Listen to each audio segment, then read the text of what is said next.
غزہ کے حکام نے جمعے کے روز قابض اسرائیلی افواج پر یہ الزام عائد کیا ہے کہ اسرائیلی فوج نے فلسطینی شہداء کی لاشوں سے انسانی اعضاء چوری کر لیے ہیں۔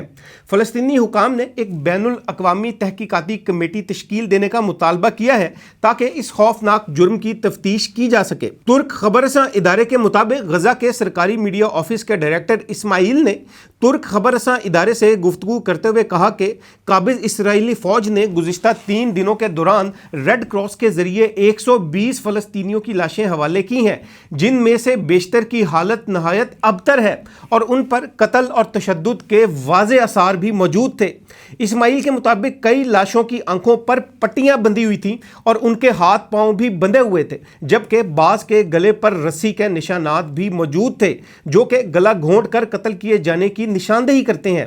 انہوں نے مزید انکشاف کیا کہ متعدد لاشوں کے اعضاء غائب تھے، جن میں آنکھیں، کورنیا اور دیگر انسانی اعضاء شامل ہیں۔ یہ اس بات کا ثبوت ہے کہ اسرائیلی قابض افواج نے فلسطینیوں کے جسموں سے اعضاء چوری کیے، جو ایک وحشیانہ جرم ہے۔ فلسطینی حکام نے عالمی برادری اور انسانی حقوق کی تنظیموں سے مطالبہ کیا ہے کہ وہ فوری طور پر ایک بین الاقوامی تفتیشی کمیٹی قائم کریں تاکہ اسرائیل کو شہداء کے جسموں کی بے حرمتی اور اعضاء کی چوری جیسے سنگین جرائم پر جواب دہ ٹھہرایا جا سکے۔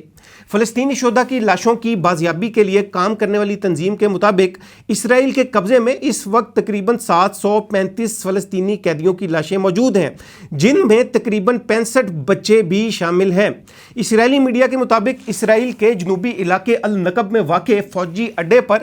غزہ سے تعلق رکھنے والے تقریباً 1500 فلسطینیوں کی لاشیں رکھی گئی ہیں۔